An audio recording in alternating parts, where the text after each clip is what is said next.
Who remembers in the beginning of the season when everyone thought LeBron and the Lakers were going to be the best team in LA? But looking at it now, it turns out the new kings of LA are the Los Angeles Clippers. Going into the final game of the season, the Clippers hold a 47-34 record, which has impressed many considering they traded Tobias Harris at the trade deadline and basically have no all-star on their team. In this video, I'm going to be talking about how the Clippers were so successful this season given their circumstances. Don't forget to like, comment, and subscribe, and with all that out of the way, let's get into the first reason the Clippers were so successful this season, which is their top 5 scoring in the league. I want you to listen to this starting lineup for me. Shai Gilgeous-Alexander, Patrick Beverley, Landry Shamet, Danilo Gallinari, and Ivica Zubac. That doesn't sound like a very high scoring starting lineup, does it? In fact, Gallinari is the only one averaging over 15 points per game. What we're forgetting is that Lou Williams and Montrezl Harrell are coming off the bench. Both of them are averaging 20 points and 16.5 respectively. And it's not only that they can just score the ball, it's that they can score the ball effectively. They're 9th in the league in field goal percentage at 47.1%, they're 2nd in the league in 3-point percentage at 38.7%, and they lead the league in free throws made and attempted, making 79.6% of their shots. It's still pretty crazy how they're able to do this without an all-star, and I think some credit should go to Doc Rivers, who has put these players in the position they need to score most effectively. They kinda remind me of the 2015 Atlanta Hawks to a lesser degree.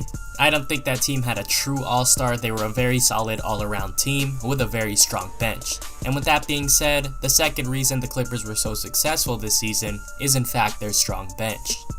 The Clippers bench, in my opinion, is their strongest asset, especially because they have Lou Williams and Montrezl Harrell coming off it, 2 NBA starting caliber players. The Clippers bench is extremely impressive, averaging 53.4 points per game, which leads the league. They're 2nd in the league in bench field goal percentage at about 48%. They're 2nd in rebounding. They're 1st in assists, and they're tied for 4th in steals and blocks. The key contributors are, like I said, Lou Williams, who's averaging 20 points and 5.5 assists per game, Montrezl Harrell, who's averaging about 16.5 points, 6.5 rebounds, and 1.5 blocks per game, and JaMychal Green, who's averaging 8.3 points per game and 7 rebounds.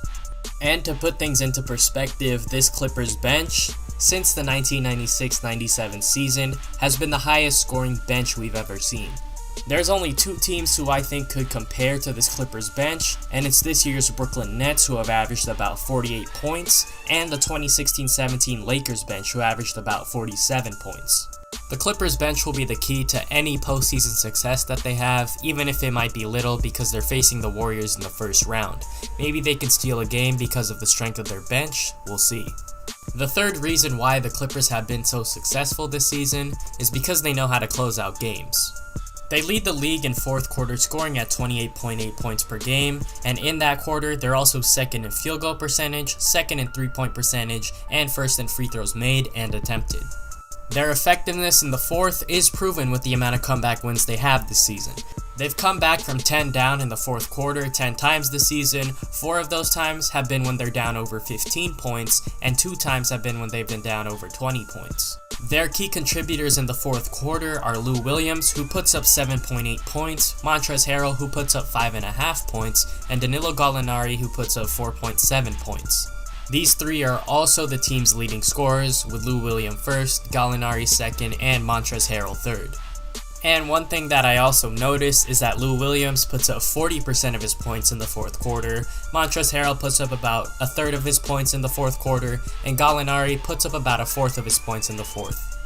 The fact that the Clippers have 3 reliable scorers going into the 4th quarter makes them so dangerous. If one's having an off night, then the other one can step up. Harrell is extremely important because of his offensive rebounding ability. This allows the Clippers to reset the ball off a miss and give themselves another shot at scoring.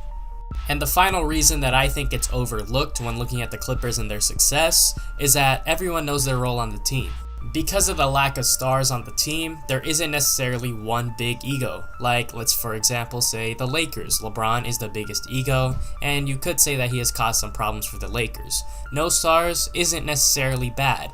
It actually leads to better team chemistry, and we've seen it, especially in the Atlanta Hawks from the 2015 season. The Clippers have also shown that they're very adaptable, proven after they traded their best player in Tobias Harris. At one point they were 15-5, and coming into their last game, they're 17-9 since that trade. A lot of people have stepped up, and their new acquisitions have actually came through, such as Ivica Zubac and Landry Shamet. It just shows how deep the Clippers are. But with all that being said, that's the end of the video. I think the Clippers, although they're going to get bounced in the first round, they surprised a lot of people this season and have a lot to celebrate for.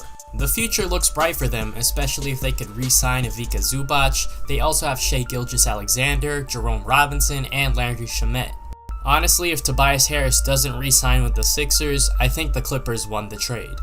I'd like to thank you guys for watching the video. Don't forget to like, comment, and subscribe. Turn on post notifications. And with all that being said, thank you and have a good day.